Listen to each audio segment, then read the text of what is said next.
Hello everyone, कैसे हैं आप सभी लोग। मुझे उम्मीद है कि आप सभी लोग अच्छे होंगे। तो देखिए बच्चों, आज के इस वीडियो में हम देखने वाले हैं प्रैक्टिस सेट 2.2 के रिलेटेड सॉल्व्ड एग्जांपल्स को। ठीक है, तो चलिए हम डायरेक्टली चलते हैं हमारे टेक्स्ट बुक में। तो टेक्स्ट बुक में आपको आ जाना है बच्चों पेज नंबर 35 पे। ठीक है, तो यहाँ पर अभी हम लोग क्या समझने वाले हैं, तो हमारा टॉपिक रहेगा solution of a quadratic equation by factorisation method, यानी फैक्टराइजेशन मेथड से कैसे क्वाड्रेटिक इक्वेशन के सॉल्यूशंस को फाइंड आउट किया जाता है, वो मैं आप लोगों को यहाँ पर समझाने वाली हूँ। ठीक है दोस्तों, तो चलो फिर एक एक करके हम इसको डिस्कस करते हैं। देखो पहले तो इसका हम कॉन्सेप्ट समझते हैं। ठीक है, तो देखो अभी जो हमने पीछे देखा था, यानी कि हमारा जो 2.1 का सॉल्व्ड एग्जांपल था, उसमें हमने क्या देखा था, जैसे मान लीजिए आपके सामने ये क्वाड्रेटिक इक्वेशन दिया गया है ax square plus bx plus c which is equal to 0। ठीक है, तो इसमें हम क्या करते थे दोस्तों, x का कोई वैल्यू पुट करते थे। राइट, x का वैल्यू 1 ले लिया, 2 ले लिया, 3 ले लिया, ऐसे करके वैल्यू पुट करके देखते थे कि क्या ये दिया गया वैल्यू हमारे इक्वेशन को सेटिस्फाई कर रहा है, यानी लेफ्ट हैंड साइड और राइट हैंड साइड क्या इक्वल आ रहा है।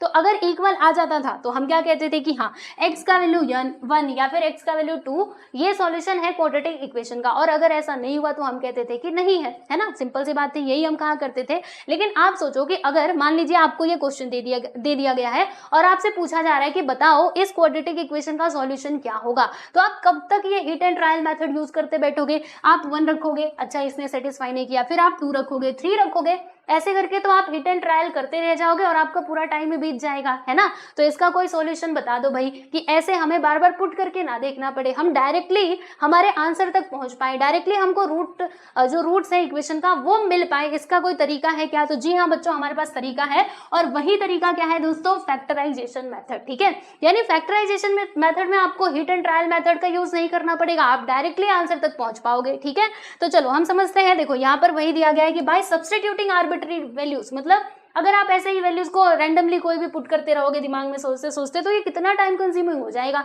है ना। तो इसीलिए हमारे सामने क्या आ गया भाई, ये हमें दे दिया गया फैक्टराइजेशन मेथड। वैसे और भी मेथड्स हैं रूट्स को फाइंड आउट करने के, वो मैं आप लोगों को आगे सिखाऊंगी। अभी फिलहाल में हमें डिस्कस करना है दोस्तों फैक्टराइजेशन मेथड को। ठीक है, तो देखो इसमें होता क्या है, जैसे हमारे सामने ये क्वाड्रेटिक इक्वेशन दिया गया है ना, तो हमने इसके फैक्टर्स निकालते हैं, लीनियर फैक्टर्स। जैसे कि ये हमारे सामने क्वाड्रेटिक इक्वेशन है, अभी आपको सारी चीजें बताऊंगी कि कैसे फाइंड आउट किया जाता है। पहले इसका बेसिक जो कॉन्सेप्ट है ना, उसके ऊपर आप ध्यान दो कि हमें मतलब इसमें एक्चुअल में होता क्या है। क्योंकि देखो क्वेश्चन सॉल्व करना बहुत आसान है, वो तो हम सॉल्व कर लेंगे, लेकिन इसका कॉन्सेप्ट क्या है वो सीखना, दिस इज वेरी इंपॉर्टेंट। ठीक है, तो देखो हमारे सामने ये क्वेश्चन है, यानी कि क्वाड्रेटिक इक्वेशन है। अब इसके फैक्टर्स हम निकालेंगे। फैक्टर का मतलब क्या होता है आप सभी लोग बहुत अच्छे से जानते हो। जैसे मान लीजिए यहाँ पर हमारे सामने क्या है दोस्तों 6। ठीक है, इसके फैक्टर्स क्या होंगे बोलो, इसके फैक्टर्स हो जाएंगे 3 इंटू 2, यानी कि 3 टू 6, ऐसे करके फैक्टर्स होते हैं। 6 के फैक्टर्स क्या हो जाएंगे, 3 और 2 हो जाएंगे। राइट, तो हम ना इनके फैक्टर्स निकालते हैं जो कि लीनियर फॉर्म में होते हैं।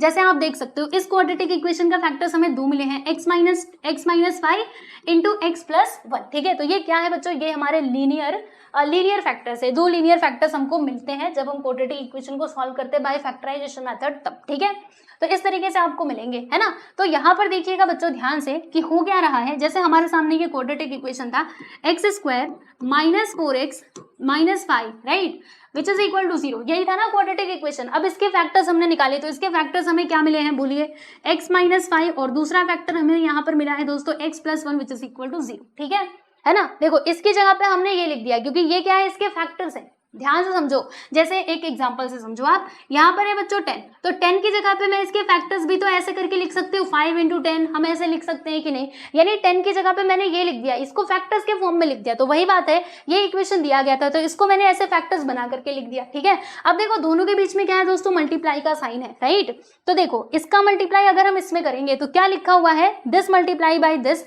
विच इज इक्वल टू 0। ठीक है, तो आप सोचो कि अगर हमें 0 चाहिए, अगर हमें जैसे मान लो यहाँ पर 2 है, राइट, और विच इज इक्वल टू 0 है, और यहाँ पे ना कोई एक मान लेते हैं कोई एक नंबर है, राइट, तो मुझे क्या चाहिए, 2 का मल्टीप्लाई मुझे ऐसे नंबर में करना है जिससे कि मुझे क्या मिल जाए, आंसर 0 मिल जाए। तो क्या लेना पड़ेगा, a का वैल्यू क्या लेना पड़ेगा, आप सोच करके बताओ। क्या हम 1 लेंगे, 1 लेंगे तब तो 2 आएगा, 2 लेंगे तब तो 4 आएगा, अगर 3 लेंगे तो 6 आएगा। तो ऐसे तो काम नहीं चलने वाला, यानी ये a को क्या होना पड़ेगा, 0 होना पड़ेगा। a अगर 0 होगा तभी जाके हमें 0 मिल पाएगा। ठीक है, वैसे ही सेम कंडीशन यहाँ पर भी देखो, जैसे इधर मान लेते कि b है और यहाँ पर ये a है, ठीक है, ऐसे हमने मान लिया। मुझे क्या चाहिए, दोनों का मल्टीप्लाई करके 0 चाहिए ही चाहिए। तो क्या करना पड़ेगा, या तो आप इसको 0 बना दो या फिर इसको 0 बना दो, यानी कोई भी एक नंबर तो 0 कंपलसरी होना ही चाहिए, तभी जाके हमें ये 0 मिलेगा, वरना 0 नहीं मिलेगा। आप सोचो दोनों में से कोई भी 0 नहीं है, लो ये हो गया 2 और ये हो गया 1, तो 2 1 जा 2, क्या ये हमारे 0 के इक्वल आ रहा है, नहीं आ रहा है, तो ऐसे तो काम नहीं चलेगा।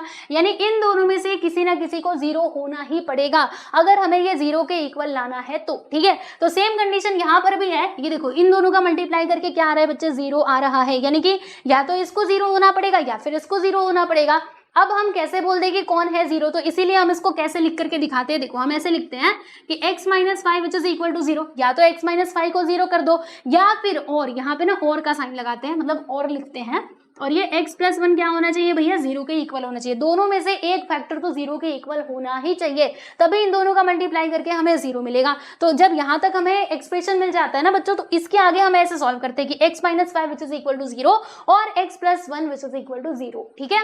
क्लियर हुआ आप सभी लोगों को? तो चलो यहाँ से ये बात तो कंफर्म हो गई कि हाँ इसीलिए ऐसे लिखा जाता है, ठीक है।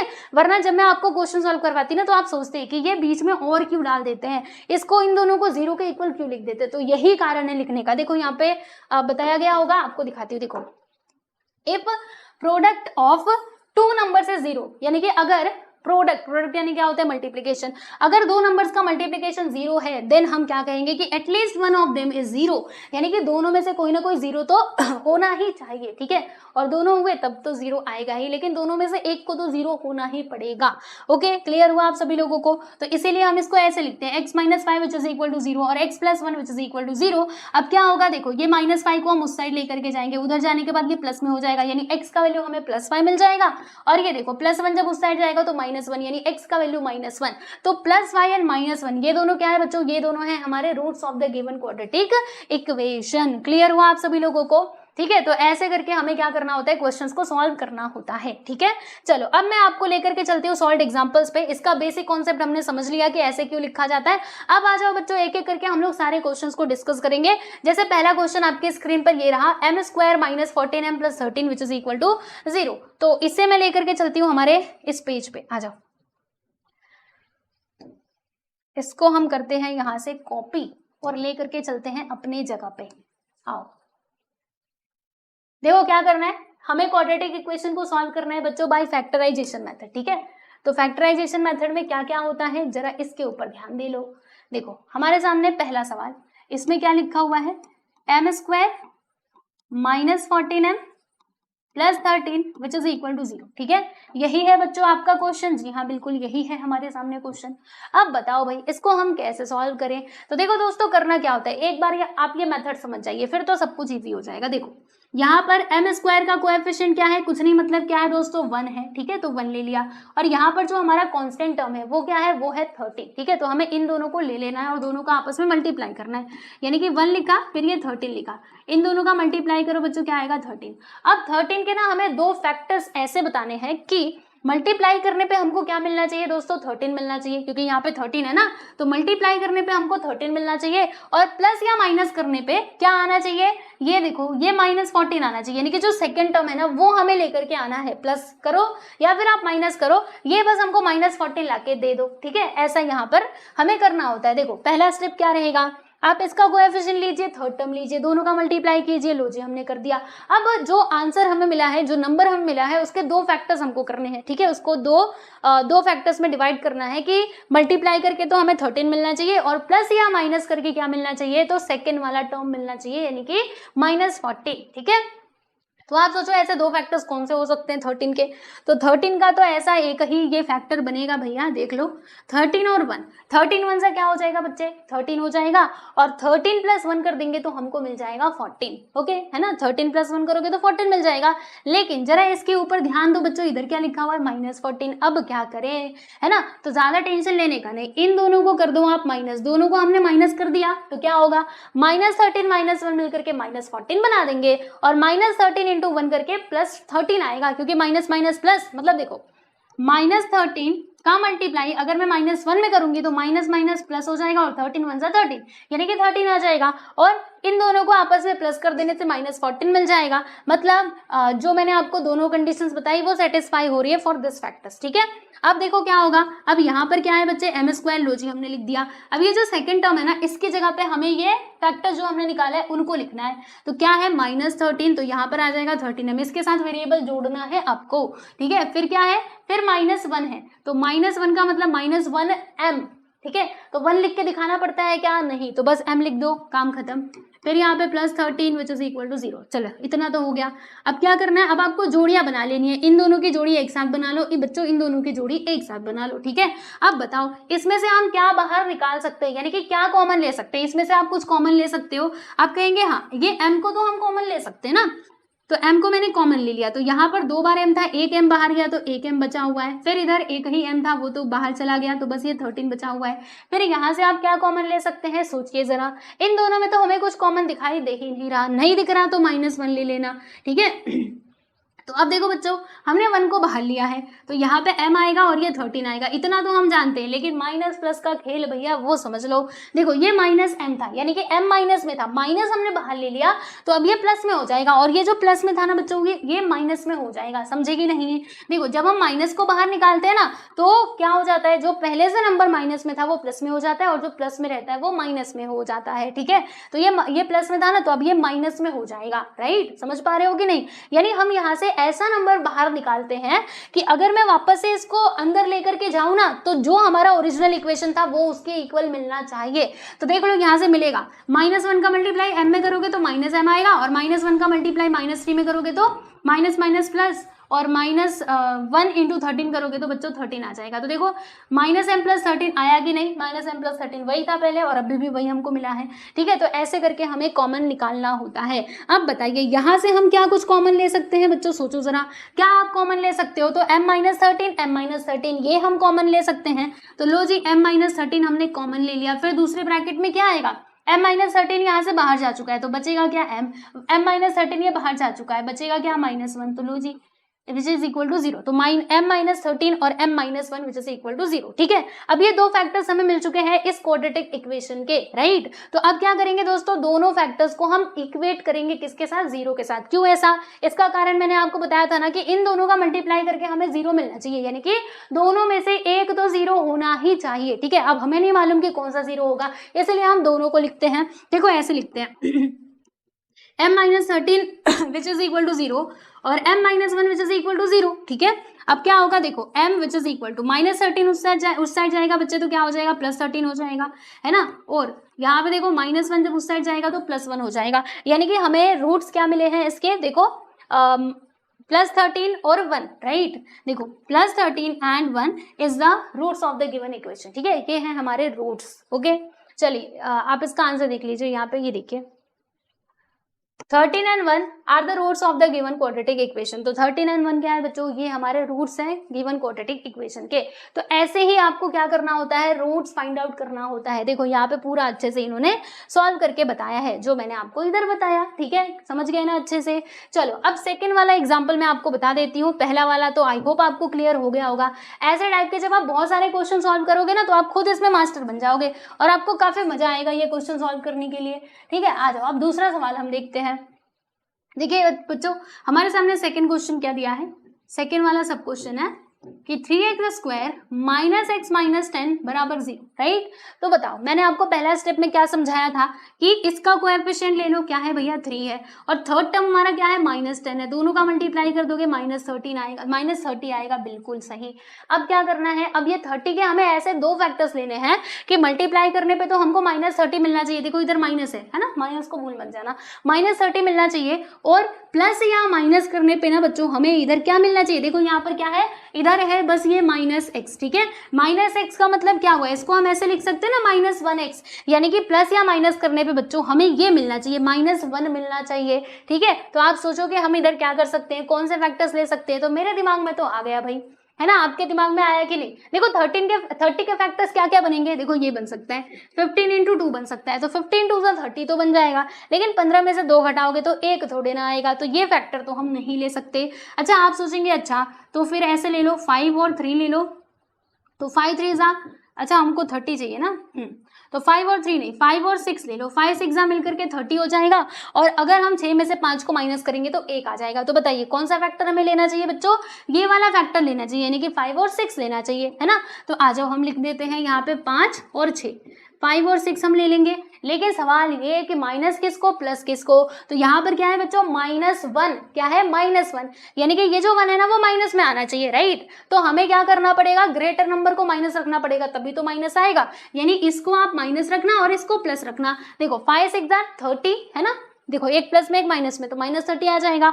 और +5 - 6 मिला करके क्या हो जाएगा, 6 में से 5 गया तो 1, और ग्रेटर नंबर का साइन माइनस है, इसीलिए हमारा फाइनली आंसर भी माइनस में आएगा, यानी कि -1 तो मिल ही जाएगा, है ना। तो अब क्या करना है, अब आपको यहाँ पर जो हमने फैक्टर्स निकाले हैं उन्हें आप रख दीजिएगा। बोलिए 3x², और ये इसकी जगह पे, मिडिल वाले टर्म की जगह पे हम ये फैक्टर्स को लिख देंगे, +5x - 6x - 10 which is equal to 0, right. फिर उसके बाद इसमें से बताइए हम क्या क्या कॉमन ले सकते हैं बच्चे। तो देखो यहाँ से हम ये कॉमन ले सकते हैं, इसमें से देखो बच्चों ये x को बाहर लिया जा सकता है, तो x को मैंने बाहर निकाल लिया, तो बचेगा क्या ब्रैकेट के अंदर, यहाँ बचेगा 3x + 5 बचेगा, राइट, है ना, ऐसे ही तो आएगा 3x + 5, क्या बोलते हो, सही किया ना मैंने। देखो x को बाहर निकाल लिया तो इधर एक x बचा हुआ है, फिर ये 3 तो है और इधर से 5। अच्छा बताओ अब यहाँ से हम क्या बाहर ले सकते हैं, तो इधर भी माइनस इधर भी माइनस, तो माइनस यहाँ से बाहर निकाला जा सकता है, बिल्कुल। अच्छा और किसको हम बाहर निकाले, तो दोनों में कॉमन आपको क्या दिखाई दे रहा है, 2, है ना, 2 को हम बाहर ले सकते हैं, क्योंकि ये 2 से मतलब 6 भी 2 से डिवाइड होगा और ये 10 भी होगा, तो यहाँ से ना बच्चों हम लोग 2 को बाहर ले सकते हैं, -2 को हमने कॉमन ले लिया। तो याद रखना हमने माइनस को बाहर लिया है, तो जो पहले नंबर माइनस में थे ना वो प्लस में हो जाएंगे, जो प्लस में थे वो माइनस में हो जाएंगे। देखो जैसे यहाँ पे -6x था, है ना, तो अब ये प्लस हो जाएगा, और ये 6 है, तो 6 में से हमने 2 को बाहर निकालिए। देखो जैसे ये 6 है, 6 के फैक्टर्स क्या होंगे, 2 × 3, इसमें से ये 2 बाहर जा चुका है, तो बचेगा क्या 3, है ना, तो 2 3 are 6, मतलब यहाँ पे 3x आ जाएगा। फिर ये माइनस में था ना, अब ये प्लस में हो जाएगा। और फिर ये 10 के फैक्टर्स क्या होते हैं, 2 5 are 10, तो इसमें से 2 तो बाहर जा चुका है, तो बचेगा क्या 5 बचेगा, विच इज इक्वल टू 0, बराबर। अब बताइए बच्चों यहाँ से हम लोग क्या कॉमन ले सकते हैं, तो 3x + 5 3x + 5, तो 3x + 5 को मैंने निकाल लिया है बाहर, और दूसरे ब्रैकेट में क्या बच जाएगा, x - 2 which is equal to 0, समझे कि नहीं। देखो यहाँ से हमने 3x + 5 को बाहर निकाल लिया, तो इधर बच रहा है x और ये -2 विच इज इक्वल टू 0, ठीक है। अब देखो दोनों को हम लोग 0 के इक्वल इक्वेट कर देंगे। देखो बच्चों ऐसे, कैसे, देखो ऐसे 3x + 5 which is equal to 0 और x - 2 which is equal to 0, ठीक है। तो अब क्या होगा बताइए जरा, तो अब ऐसे हो जाएगा 3x + 5 नहीं, देखो ये जो +5 है इसको हम उस साइड लेकर के जाएंगे दोस्तों, तो माइनस में हो जाएगा, और यहाँ से x which is equal to +2, है ना, x का वैल्यू +2 यहाँ से मिल गया, क्योंकि -2 उधर गया।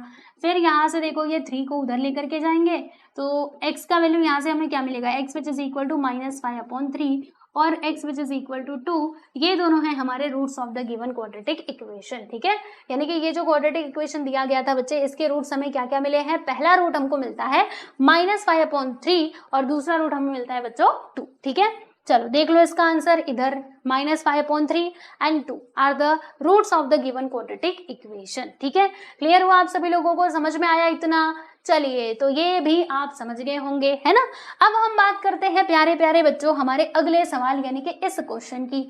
अब ये तो कुछ अजीबो गरीब सा दिख रहा है ना, आप सोचेंगे यही कि भैया इसको कैसे सॉल्व करेंगे, है ना। तो कैसे सॉल्व करेंगे, चलो मैं आपको बताती हूँ, आ जाओ इधर। हमारा तीसरा सवाल क्या था, तो थर्ड क्वेश्चन इसमें था 3y² which is equal to 15y, ठीक है, 3y² which is equal to 15y, है ना।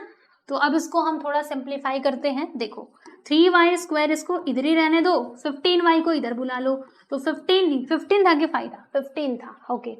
15y को जब हम इधर बुलाएंगे तो ये माइनस में हो जाएगा बच्चे, विच इज इक्वल टू 0। अब इसमें थर्ड टर्म तो है ही नहीं, कोई बात नहीं, टेंशन मत लो। इसी में आप बता दो कि हम क्या क्या कॉमन ले सकते हैं, यानी कि क्या बाहर निकाल सकते हैं। देखो बच्चों इसे अभी आपको सॉल्व नहीं करने की जरूरत है, जैसे हम लोग फैक्टर्स निकाल रहे थे, मतलब इधर लेकर के जा करके, वैसे आपको नहीं करना पड़ेगा, क्योंकि ये तो ऐसे ही सॉल्व हो जा रहा है ना।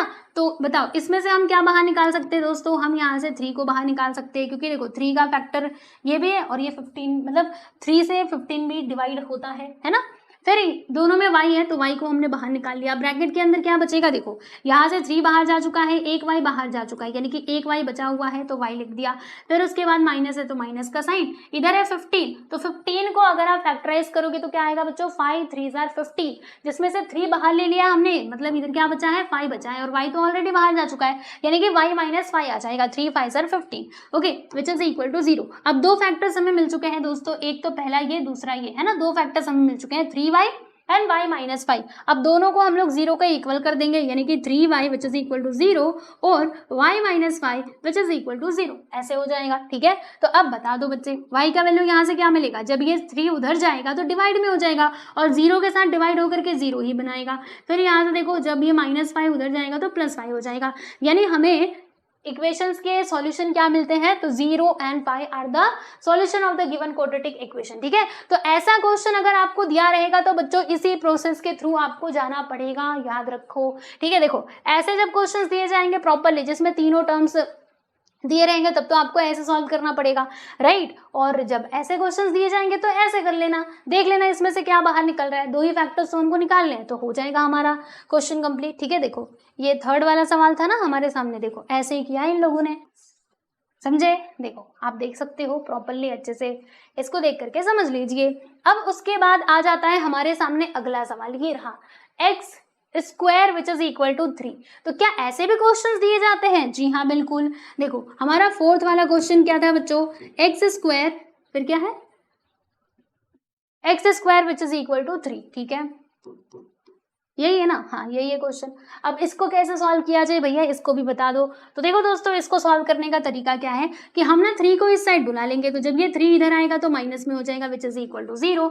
अब इसके आगे की कहानी क्या किया जाए, अच्छा इसको आप ऐसे भी तो सॉल्व कर सकते थे, इतना करने की क्या जरूरत है बच्चों, हमें ऐसे कर सकते हैं ना इसको, x square which is equal to 3, ऐसे है ना।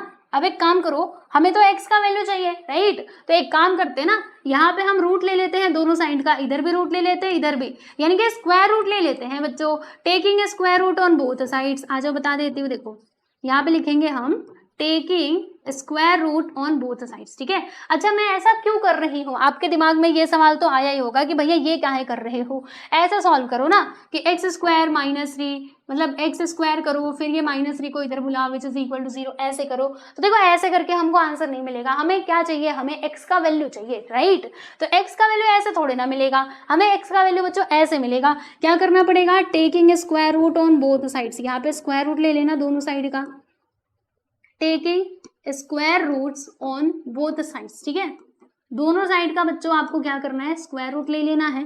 तो स्क्वायर रूट का मतलब क्या होता है, ये रूट के अंदर एक्स स्क्वायर आ जाएगा और रूट के अंदर 3 आएगा, और यहाँ पे प्लस माइनस भी लगा देना। देखो जब रूट होता है ना बच्चों, तो प्लस माइनस आपको लगाना होता है, देखो आपके टेक्स्ट बुक में लगाया गया है, कहाँ गया कहाँ गया, ये देखो। अच्छा तो इन्होंने यहाँ पे इतने सारे प्रोसेस करके सॉल्व किए, चलो कोई बात नहीं, हमारा भी आंसर आएगा, ठीक है, मैं आपको बताती हूँ।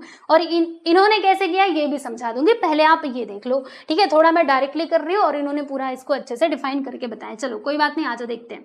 तो आप देखो बच्चों क्या होगा, यहाँ पे प्लस माइनस का साइन मैंने क्यों लगाया ये भी समझा देती हूँ। देखो जैसे मान लीजिए कि यहाँ पर क्या है, मान लो -3 है, ठीक है। तो जब हमने -3 का स्क्वायर किया तो +3 हमको मिलता है, और अगर हम +3 नहीं सॉरी क्या मिलता है दोस्तों, 9 मिलता है प्लस में, ठीक है। और अगर हम ये 3 का स्क्वायर कर रहे हैं तो भी +9 मिल रहा है, यानी माइनस रहेगा तो भी वही आंसर आएगा और प्लस रहेगा तो भी सेम ही आंसर आएगा, ठीक है। तो अब हम कैसे जाने कि ये प्लस होगा कि माइनस होगा, इसीलिए हम इसको दोनों ही कंसिडर कर लेते हैं, समझे। तो यहाँ पे प्लस माइनस इसीलिए लगा दिया जाता है। अब देखो स्क्वायर से रूट कैंसिल, यानी x which is equal to क्या आएगा भाई, तो यहाँ पर क्या है प्लस माइनस √3, ठीक है। तो एक बार प्लस ले लेना, एक बार माइनस ले लेना, x which is equal to, या एक बार क्या आ जाएगा हमारा +√3, और फिर x का वैल्यू हम लोग क्या ले लेंगे बच्चों, -√3, ठीक है। तो ये हो गए हमारे root of the given quadratic equation, ठीक है। देखो यहाँ पे एक बार प्लस लिया है और एक बार माइनस लिया है, मिला के नहीं आंसर, हाँ जी हाँ मिल गया। लेकिन आपने तो इतने से स्टेप्स में करवा दिया, लेकिन इन्होंने तो ये पूरा अच्छे से कैसे सॉल्व करके बताया है, इसको जरा समझाओ। तो आओ बच्चों, वही चीज है जो मैंने आपको यहाँ पे डायरेक्टली बता दिया, इसी को इन्होंने पूरा अच्छे से एक एक चीज को एक्सप्लेन करके समझाया है। आ जाओ बता देती हूँ ये भी। देखो यहाँ पर इन्होंने कौन सा मेथड का यूज किया, एक हमारे पास फॉर्मूला होता है ये वाला, कहाँ गया, उनको बताती हूँ, देखो ये वाला, A square minus B square which is equal to क्या होता है भाई, A plus B into A minus B, है ना। तो ये वाला फॉर्मूला इसमें लगाया गया है बच्चों। आ जाओ ये भी हम देख लेते हैं। जैसे हमारे सामने ये इक्वेशन था x square which is equal to 3, फिर मैंने कहा कि तुम ना 3 उधर क्या कर रहे हो भाई, तुम ना इधर आओ, अभी तुम्हारा उधर कुछ काम नहीं है, तो 3 आ गया हमारे पास इस साइड, और इधर आकर के ये बन गया बच्चों किसमें, हाँ माइनस में बन गया, ठीक है। तो 3 इधर आ गया। फिर हमने देखा अच्छा ये अब इसको कैसे सॉल्व करें, इसके आगे तो हमें कुछ समझ ना आ रहा, तो हमने एक तरीका अपनाया कि अच्छा यहाँ पे स्क्वायर है, अगर किसी तरीके से इसका स्क्वायर हो जाए तो हमारा काम बन सकता है ना। हम इसमें ये वाला फॉर्मूला लगा सकते हैं भाई, ए स्क्वायर माइनस बी वाला हम फॉर्मूला लगा सकते हैं। अगर इधर कैसे भी करके स्क्वायर बन जाए तो अब ये 3 को स्क्वायर कैसे बनाया जाए, तो मेरे मन में एक तरीका आया कि हाँ ये 3 को ना बच्चे ऐसे लिख दो √3 एंड इसका स्क्वायर कर दो।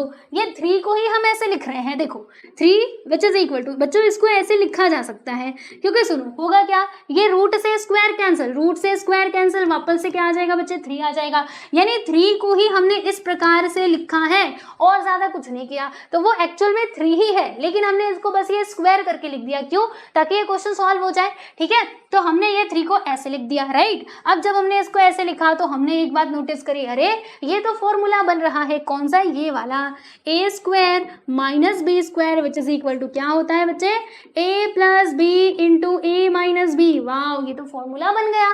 तो बस अब क्या फॉर्मूला इसके अंदर अप्लाई कर दो। ये मान लो ए है बच्चे, ये आपका बी है, देखो ए स्क्वायर माइनस बी स्क्वायर वैसे ही हो रहा है ना। तो एक ब्रैकेट में हम लिखेंगे a प्लस बी और दूसरे ब्रैकेट में लिख देंगे बच्चे a माइनस बी, ठीक है। तो क्या आ जाएगा x प्लस √3, राइट, और दूसरे ब्रैकेट में क्या आ जाएगा भाई x minus √3 which is equal to 0, ठीक है। इतना काम आप कर लोगे, जी हाँ। तो देखो भैया हमें ये 2 फैक्टर्स मिल चुके हैं, x plus √3 into x minus √3 which is equal to 0। अब दोनों को 0 के इक्वल आप इक्वेट कर दीजिए, तो x plus √3 which is equal to 0 और x minus √3 which is equal to 0। अब क्या होगा भाई, ये √3 उस साइड जाएगा तो माइनस में हो जाएगा, तो x का वैल्यू माइनस √3, और ये जब माइनस √3 उधर जाएगा तो प्लस √3 हो जाएगा, यानी x का वैल्यू बच्चों प्लस √3 आएगा। तो minus √3 and plus √3 are the roots of the given quadratic equation, ठीक है। तो ऐसे भी आपका आंसर आएगा, और जो मैंने आपको यहाँ पर समझाया था बच्चे ऐसे भी आ जाएगा, ठीक है। बस इसमें आपको एक बात ध्यान रखनी पड़ेगी, यहाँ पर प्लस माइनस आपको लगाना है, ठीक है। देखो आपको ना पूरा ये मैं डिटेल में समझा देती हूँ। देखिए जैसे इधर लिखा है x square which is equal to 9, okay, ऐसे लिखा हुआ है, कहाँ पर, इधर बताती हूँ, x square which is equal to 4 यहाँ पे लिखा हुआ है, बराबर। मुझे ना x का वैल्यू चाहिए, मुझे 4 नहीं चाहिए, राइट। तो मतलब ये एक्स स्क्वायर का वैल्यू नहीं चाहिए, तो मैंने क्या किया, मैंने ये स्क्वायर हटाया, तो इसके लिए ये आ जाएगा बच्चे हमारा रूट में, किस में आ जाएगा, रूट में आ जाएगा। और जब आप इसका स्क्वायर रूट निकालोगे तो ये हमें क्या मिल जाएगा दोस्तों, 2 मिल जाएगा। क्या मिलेगा बच्चे, 2 मिलेगा, ठीक है, यही मिलेगा, हाँ जी हाँ यही मिलेगा। चलो तो अब इसको प्लस माइनस आप क्यों लिख रहे हो, इसको प्लस माइनस क्यों लिखना है, क्योंकि देखो अगर मान लीजिए यहाँ पर -2 होता है, इसका मैं स्क्वायर करती तो भी मुझे 4 मिलता, राइट। और अगर यहाँ पे +2 होता, इसका मैं स्क्वायर करती तो भी मुझे 4 मिलता, है ना। तो इसीलिए याद रखना क्वाड्रेटिक इक्वेशन में, स्पेशली फॉर क्वाड्रेटिक इक्वेशन, ठीक है, आपको क्या करना है, जब भी आप ऐसे स्क्वायर रूट लोगे ना तो आपको प्लस माइनस उधर जोड़ देना है बच्चों। इतना आप अपने दिमाग में बिठा के रखो, क्योंकि देखो जब हम क्वाड्रेटिक इक्वेशन को सॉल्व करते हैं तो हमें 2 रूट्स मिलते हैं, तो 2 रूट्स ऐसे ही तो मिलेंगे, एक प्लस में एक माइनस में, समझ में आया, ठीक है। तो ये बात आप ध्यान रखना, ओके, क्लियर। चलिए तो इसमें ज्यादा कंफ्यूज नहीं होना है, बस इतना ध्यान रखो कि रूट करेंगे तो हमें प्लस माइनस लगाना पड़ेगा, ओके। तो ये भी राइट है और ये भी सही है, ठीक। चलो आगे चले, अब हम बात करते हैं दोस्तों हमारे अगले क्वेश्चन की। लो जी, एक और रूट वाला क्वेश्चन आपके सामने यहाँ पर आ चुका है। अब ये जो रूट्स वाले क्वेश्चन है ना, इवन जब मैं भी स्टूडेंट थी, ठीक है, तो मुझे भी ये रूट्स वाले क्वेश्चन पसंद नहीं आते थे। सारे क्वेश्चन सॉल्व करने में बहुत मजा आता था, लेकिन जब ये रूट्स आते थे ना तब इनके फैक्टर्स खोजने में बड़ी प्रॉब्लम होती थी, है ना। तो मैं बहुत कंफ्यूज होती थी, मुझे बड़ा गुस्सा आता था कि इतना सिंपल क्वेश्चंस थे, फिर ये रूट इसमें क्यों डाला। तो बच्चों अब डाला है तो हमें पढ़ना तो पड़ेगा, आ जाओ पढ़ लेते हैं, ठीक है। चलो अब कंफ्यूजन की कोई बात नहीं है, मैं आपको एक एक चीजें एक्सप्लेन करूंगी, आपको समझ में आ जाएगा, है ना। तो चलो देखते हैं, क्वेश्चन हमारा ये है, इसको मैं लेकर के चलती हूँ हमारे बोर्ड पे, आ जाओ इधर। लो जी, ये हमारे सामने आ चुका है हमारा क्वेश्चन, ठीक है। तो अब इसे क्या करना है बच्चों, इसे हमें सॉल्व करना है, ठीक है। तो कैसे करेंगे, आप देख सकते हैं यहाँ पे है 6√3x² + 7x which is equal to √3, है ना। तो आप पहचान तो कर पा रहे होंगे कि कौन सा फर्स्ट टर्म है, कौन सा सेकंड और कौन सा थर्ड। देखो बच्चों, ये स्क्वायर वाला टर्म हमारा फर्स्ट टर्म है, इसका सॉल्यूशन हम यहाँ पे कर रहे हैं। देखो पहली बात तो आप डरना मत, ये रूट्स वाले क्वेश्चन देख के डरना मत, क्योंकि जनरली यही होता है कि सब कुछ कर लोगे लेकिन ये रूट्स वाले हम नहीं कर रहे, लेकिन करना पड़ेगा, ये भी एग्जाम में पूछा जा सकता है। आ जाओ, देखो ये बच्चों हमारा फर्स्ट टर्म बनेगा 6√3x², ठीक है, प्लस सेकेंड टर्म हमारा 7x आएगा, √3 ये इधर प्लस में, जब इधर आ जाएगा तो माइनस में हो जाएगा, -√3 विच इज इक्वल टू 0, है ना। यहाँ तक में कोई प्रॉब्लम नहीं, यहाँ तक तो सब कुछ ईजी था, ठीक है। अब क्या करना पड़ेगा, हाँ, फर्स्ट टर्म का कोएफिशिएंट ले लो, लास्ट वाला टर्म ले लो और दोनों को आपस में मल्टीप्लाई करो, है ना। याद कीजिए फर्स्ट क्वेश्चन कैसे हम कर रहे थे, तो क्या दिया इसमें, देखो 6√3 इंटू क्या है -√3, है ना। देखो बच्चों -√3 है, 6√3 हमने इधर से लिया, इधर क्या है -√3, दोनों का ना हमें मल्टीप्लाई कर देना है। तो मल्टीप्लाई कीजिए, देखिए ये 6 का 6 ही रहेगा, राइट, और √3 का मल्टीप्लाई बच्चों √3 में कर दो, तो बताओ क्या आएगा, 3 से कितना होता है, 9 होता है, तो ब्रैकेट के अंदर 9 आएगा और ये माइनस का माइनस, ब्रैकेट नहीं रूट के अंदर 9 आएगा। देखो रूट का मल्टीप्लाई एक साथ करना, तो 3 का मल्टीप्लाई 3 में करेंगे तो क्या आएगा भैया, 9 आ जाएगा, 3 × 9 होता है बच्चे, क्या होता है 9 होता है, और ये प्लस माइनस माइनस तो -√3 -√9 आ गया, ठीक है। अब बताओ बच्चों क्या होगा, तो देखो यहाँ पर 6 लिख दिया इंटू स्क्वायर रूट ऑफ 9 क्या होता है दोस्तों, 3 होता है, क्योंकि 3 का स्क्वायर करते तो 9 हमको मिलता है ना, तो स्क्वायर रूट ऑफ 9 हमको 3 मिलेगा जो कि माइनस में होगा, और 6 3 क्या हो गया 18 हो गया, जो कि किस में आया बच्चे, माइनस में आया, ठीक है। तो यहाँ पर आ चुका है -18। अब आपको ऐसे इसके दो फैक्टर्स बताने हैं कि माइनस करने पे तो हमको 18 मिलना है, मतलब मल्टीप्लाई करने पे हमको -18 मिलना चाहिए, लेकिन प्लस या माइनस करने पे क्या आना चाहिए, ये 7 आना चाहिए भैया, देखो +7 आना चाहिए। तो सोचो ऐसे फैक्टर्स क्या बन सकते हैं, तो मेरे दिमाग में तो फैक्टर आ चुका है, आप सोचो क्या हम यहाँ पे ये ले सकते हैं 9 और 2, बोलो 9 2 ले सकते हैं ना, क्योंकि 9 2 जार कितना होता है 18 होता है, और 9 में से 2 को माइनस करेंगे तो हमको 7 भी मिल जाएगा, यानी कि 9 और 2 हम ले सकते हैं। इसको प्लस में लेना बच्चों, इसको माइनस में लेना, क्योंकि हमें इधर माइनस लेना है, मतलब माइनस चाहिए और ये प्लस में चाहिए, तो प्लस में ये कब आ पाएगा, जब हमारा ग्रेटर नंबर प्लस में रहेगा तब, इसीलिए आपको इसे प्लस में करना है और इसे माइनस में कर देना है। अब आगे देखो, यहाँ पर लिख दिया हमने 6√3x², इसकी जगह पे बच्चों क्या लिखोगे, ये फैक्टर्स को लिखोगे, है ना। तो बताओ फैक्टर्स में क्या आ जाएगा, 9x - 2x -√3 which is equal to 0। चलो इतना काम तो हमने कर दिया, अब हमें क्या करना होगा, तो यहाँ पर ना बच्चों हमको कॉमन लेना पड़ेगा, राइट। तो अब कॉमन किसको लिया जाए वो सोचने वाली बात है। तो देखो दोस्तों, यहाँ से हम क्या कॉमन ले सकते हैं, तो आपको मैं समझाती हूँ, ध्यान से देखिएगा। एक तो इसमें से ना बच्चों 3 बाहर निकल सकता है, दूसरा यहाँ से ना x बाहर निकल सकता है, ठीक है।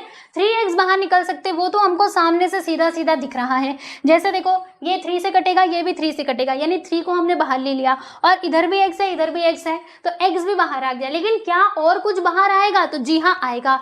क्या आएगा, जैसे ये जो आप √3 देख रहे हैं ना दोस्तों, ये भी बाहर आएगा। आप कहेंगे कैसे, क्योंकि √3 तो बस यहीं पर है, इसमें तो √3 है ही नहीं, तो हमको दिखाई नहीं दे रहा, लेकिन हम यहाँ पे रूट के फॉर्म में इसको जरूर लिख के दिखा सकते हैं। देखो कैसे, 9 विच इज इक्वल टू, बताओ बच्चों कैसे लिख सकते हो, तो देखो √3 इंटू √3, तो √3 इंटू √3 करोगे तो आपको 3 मिलेगा, फिर इसमें 3 से मल्टीप्लाई कर दीजिए तो 3 3 जार 9 हो जाएगा। समझे कि नहीं, एक बार मैं फिर से बता रही हूँ, देखो यहाँ पे मल्टीप्लाई कर देना 3 से, कैसे हो रहा है ये सब कुछ देखो ध्यान से।